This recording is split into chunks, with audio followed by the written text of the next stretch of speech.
Active Investor here, bringing you another independent analysis. This time we're taking a look at ticker symbol NVCN. That's Neovasc Incorporated.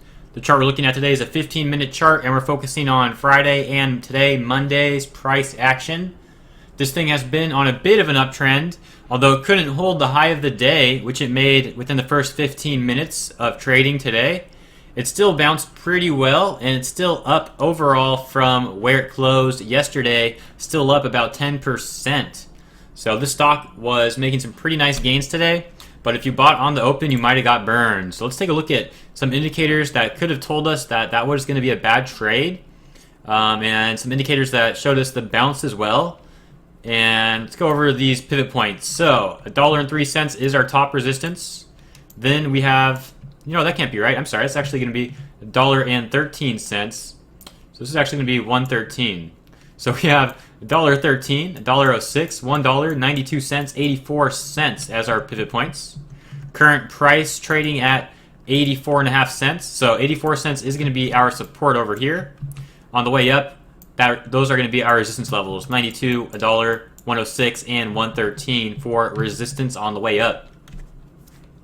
So yesterday, or rather not yesterday, but Friday, obviously there was no trading on Sunday, NVCN just killed it. About halfway through the day, started going staircase mode and just got to that high of the day at about 87 cents. And it couldn't hold the support at 84 cents, although it held it a little bit over here. It just ended up crashing down a bit. Although it wasn't a big selling off, it actually just kind of arced. It was more of a U shape. When we have a big selling off and if it runs again, it'll be more of a V shape. A big selling off and a big bounce. This was more of a healthy pullback, a nice U, nice curve for our low there. And then we had our close, so not much price action after we broke 84 cents. There was a few swings there from these bearish candles around 70 cents to about 80 cents. So you could add a few day trades in there. But overall, the trend was down, and it was risky to do that. Obviously, trading it over here would have been a lot better. So then we had the after-hours action and the pre-market action. And this thing actually killed it pre-market. Look at this. This is the pre-market area right here. You can see it just absolutely just ran big time. So broke above 84 cents, 92, $1, $1.06. Got denied at $1.13, and then it couldn't hold $1.06, but it did hold $1 during the pre-market.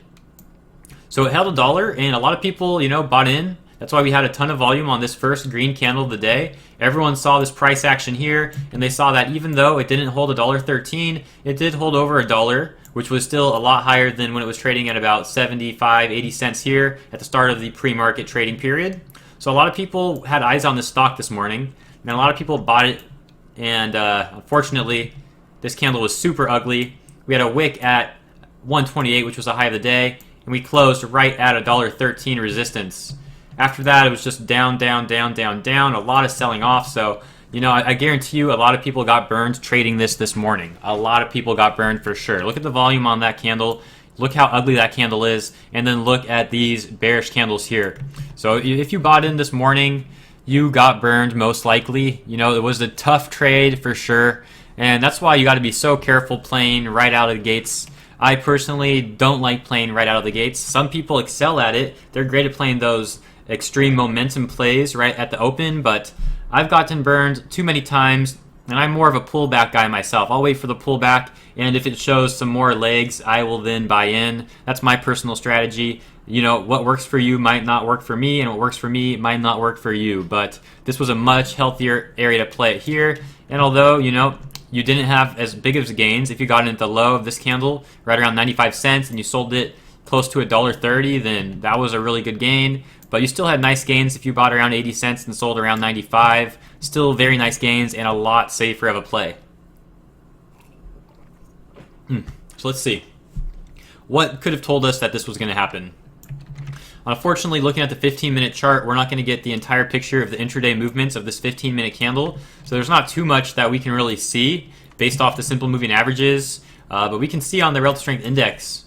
That'll actually tell us a nice story. So let's go here and see how the RSI was looking on this chart, this 15-minute chart right out of the gates. So you would have seen that on the 15-minute chart, during the pre-market action, we were overbought this entire time that we ran. Well, after that, when we had the selling off, that's when we broke down, and that's when our RSI went oversold here. See, it went oversold, and when the market opened, we were still oversold on the RSI. Now let's take a look at where the RSI went overbought, or not overbought, but where it started breaking out oversold. So you see, right when we started pushing back up is when it broke above the 20 line and started breaking out at oversold. So that's when you would have seen that people were putting more buying pressure in. Over here, there was a ton of selling, and that's reflected in these candles. So very dangerous play there. But once we started legging up and we broke 84 cents as we broke it as resistance and then turned to support, you can see this candle opening right on 84 cents. So it was resistance here, and it immediately became support over here. At the same time, our RSI broke above the 20 line, and the buys were coming back in. Although the volume, the rest of the day, never came back like it was there, it was a much easier play to profit on. At the same time, this was a difficult chart to analyze if you were trading it today, because when we broke up from oversold, we also had that 20 simple moving average cross over our 13 period average, which would have indicated to you that the trend was still down and it was a really weak trade. So it was a really risky one. You have to be real careful playing this. You know, the RSI was looking better, but you had to also be watching the simple moving averages because they also told you that the trend was weakening. So even though we were breaking up from oversold, the trend was still down, and you would have got burned if you were buying up here and you held on the way down here. So it was a tough one to play. If you managed to profit playing this today, congratulations, you did really well. And if you took a loss playing this today, you were absolutely not the only one. A lot of people took losses playing this. It was a tough stock to play, so don't feel bad at all. And hopefully you come back tomorrow, or if there's no trades tomorrow, sometime this week. The market's always going to be around, so just stick with it and you will do fine. Stick with the technicals and do your best, and that's really all you can do sometimes. Just read the data at hand, pay attention to everything, and that's going to be the safest bet. Also, remember to keep those tight stops if you're buying at support or resistance levels. That way, if you were playing this 15-minute candle and you bought in, say, at $1.13 resistance, when it broke, you could add a stop right under there. So you might have gotten out at the top, 128, but if you didn't sell, and once it started breaking down, you would have got out, at $1.10 or so, instead of having it tank all the way down to 80 cents or so. So just be careful. Anyways, if you guys have any questions or comments, leave some feedback below. I'd love to see what you guys have to say about this one. Definitely a tough trade, but yeah, I'll catch you in the next video. You guys have a good one.